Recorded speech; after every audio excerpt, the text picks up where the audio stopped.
بسم اللہ الرحمن الرحیم۔ شروع کرتا ہوں اللہ کے نام سے جو نہایت رحم کرنے والا اور بہت رحم کرنے والا ہے۔ محترم عزیز دوستو، السلام علیکم۔ آج کا ہمارا بیان حضرت آدم علیہ السلام کے دو بیٹوں کے بارے میں ہے جن کا نام حابیل اور قابیل ہے۔ اس کے علاوہ ہم یہ بھی جانیں گے کہ دنیا کا پہلا قاتل کون ہے جس نے کسی انسان کی جان لی، جو کہ بہت بڑا گناہ ہے اور اس کی سخت سے سخت سزا بھی ہے۔ آپ سے گزارش ہے اس واقعہ کو پورا ضرور سنیے گا۔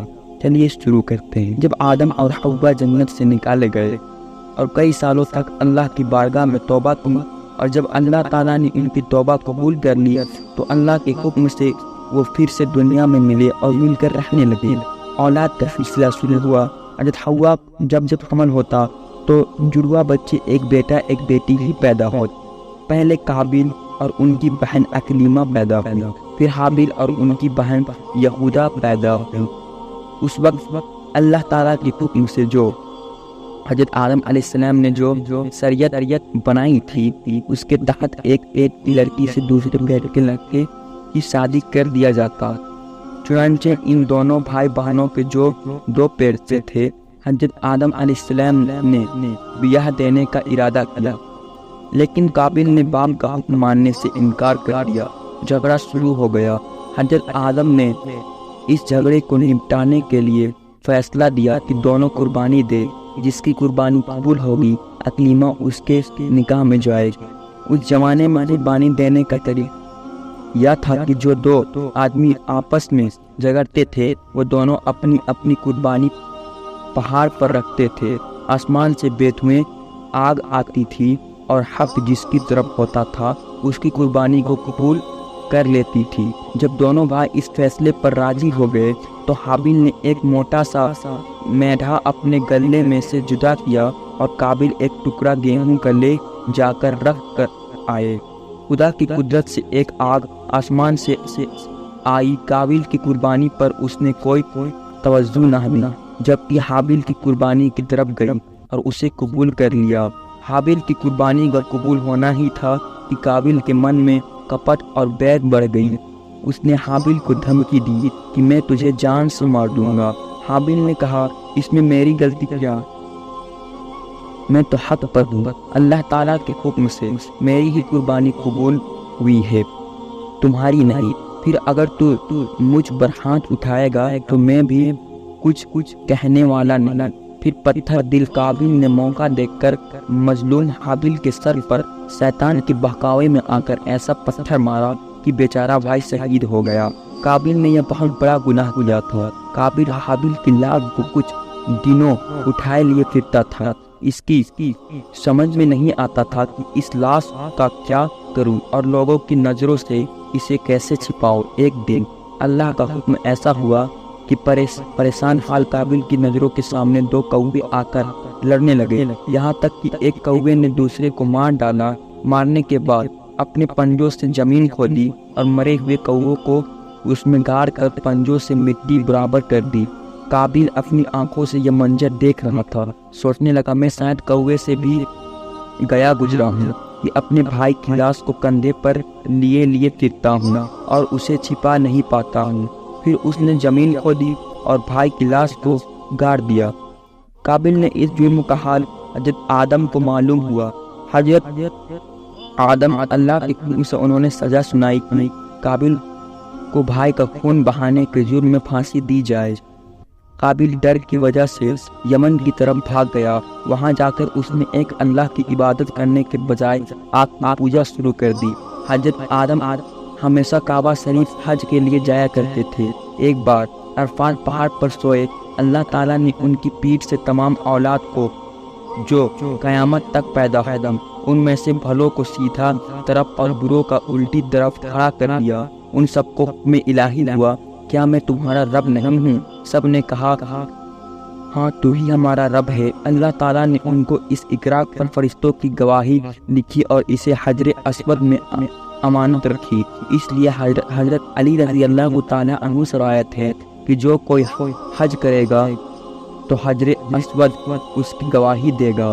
جب حضرت آدم نے اولاد کی کثرت زیادتی دیکھی تو اللہ کے دربار میں عرض کیا، اے اللہ، یہ بڑھتی مخلوق دنیا میں کہاں سمائے گی؟ اللہ تعالیٰ کی طرف سے ارشاد ہوا، یہ ٹھیک ہے کہ دنیا میں نہیں سمائے گا، اس لیے میں اپنی قدرت سے کچھ ہی کو زمین پر رکھوں گا، بہت سے تو مرنے کے بعد زمین میں دفن ہو جائیں گے، کچھ کو باپوں کی پیٹھ میں رکھوں گا اور کچھ کو ماؤں کی پیٹ میں جگہ دوں گا۔ حدیث میں آیا ہے کہ آپ نے نسل سے ایک جوان پر جو سیدھے ہاتھ پر تھا، جب حضرت آدم کی نظر پڑی تو دیکھا کہ وہ ہے تو بہت خوبصورت لیکن روتا چلا جا رہا تھا۔ حضرت آدم نے جبرائیل علیہ السلام سے پوچھا، یہ کون ہے؟ حضرت جبرائیل علیہ السلام نے کہا، ایک جوان ہے جو تمہاری اولاد میں سے ہے، نام داؤد ہے، جو پیغمبر ہے اور اللہ کے یہاں جو بے حد مقبول ہے، ان کا رونا صرف چوک کی وجہ سے ہے جو ان سے ہونے والی۔ حضرت آدم نے پوچھا، ان کی عمر کتنی ہے؟ کہا 60 برس۔ حضرت آدم نے کیلے کی طرف منہ کر کے دعا، اے اللہ، میری عمر تو نے 1000 ورس مقرر کی ہے، 40 ورس میری عمر میں سے اس کو دے دو۔ اللہ تعالیٰ نے حضرت آدم علیہ السلام کی یہ دعا قبول کر لی۔ جب حضرت آدم علیہ السلام کی عمر کے 960 ورس پوری ہو گئے اور حضرت اسرائیل علیہ السلام روح قبض کرنے کے لیے حضرت آدم علیہ السلام کے پاس آئے تو حضرت آدم نے فرمایا، ابھی تو 40 سال عمر کے باقی ہے۔ حضرت اسرائیل علیہ السلام نے کہا، یہ 40 ورس تو عہد کے دن آپ نے حضرت داؤد علیہ السلام کو دے دیے تھے۔ حضرت آدم کو یہ بات یاد نہیں آ رہی تھی، اسی وجہ سے انہوں نے انکار کر دیا تھا۔ یہ الگ بات ہے کہ بعد میں اللہ تعالیٰ نے ان کی وہ عمر پوری کر دی۔ دوستو، یہ واقعہ بھی اللہ کی مرضی سے تھا، جس کا مقصد دنیا کا دستور بنانا تھا، ورنہ اللہ نے اپنی نبیوں بے شمار معجزے اور خوبیوں سے نوازا ہے اور وہ کبھی بلا نہیں کرتے۔ انہیں تو آنے والے وقت کے حالات بھی معلوم ہوتے ہیں۔ حضرت آدم علیہ السلام کے اقرار نہ کرنے کا مقصد صرف یہ تھا کہ آنے والے وقت میں دنیا کے لوگ لین دین اور معاملے میں گواہی کے ساتھ لکھا پڑھی کا بھی دستور بن جائے، تاکہ کوئی اپنے لکھے سے انکار نہ کر سکے۔ جب حضرت آدم علیہ السلام بہت زیادہ بیمار ہوئے تب ان کو جنت کے میوے کی بڑی خواہش ہوئی۔ انہوں نے اپنی اولاد سے جنت کے میوے لانے کے لیے کہا بھی۔ وہ جب باہر نکلے تو دیکھا کہ حضرت جبرائیل علیہ السلام اور کئی فرشتے جنت سے کفن اور خوشبو ساتھ میں لیے آ رہے ہیں۔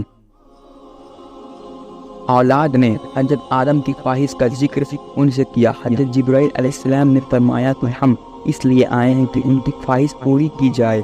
اس کے بعد حضرت آدم نے حضرت حوا اور لڑکوں سے فرمایا کہ تم سب یہاں سے جاؤ اور مجھے اب فرشتوں پر چھوڑ دو۔ چنانچہ ان سب نے جانے کے بعد ملک الموت کے فرشتے روح قبض کرنے لگے۔ حضرت آدم علیہ السلام کی یاد میں لگے رہے اور فرشتوں حضرت آدم علیہ السلام کی روح مبارک کو قبض کر لیا۔ نہلانے اور کفن پہنانے کے بعد حضرت جبرائیل علیہ السلام کے مطابق حضرت سیس علیہ السلام نے جنازے کی نماز پڑھی اور حضرت آدم علیہ السلام کو دفن کر دیا گیا۔ جنازے کی نماز کی رسم قیامت تک کے لیے اسی وقت سے طے کر دی گئی۔ محترم عزیز دوستو، یہ تھی حابیل اور قابیل کا قصہ۔ امید کرتے ہیں آپ کو ہماری یہ واقعہ پسند آئی ہو۔ اگر پسند آئی تو ایک لائک ضرور کریے گا اور ایسے ہی واقعات کے لیے ہمارے چینل کو سبسکرائب کریں۔ السلام علیکم۔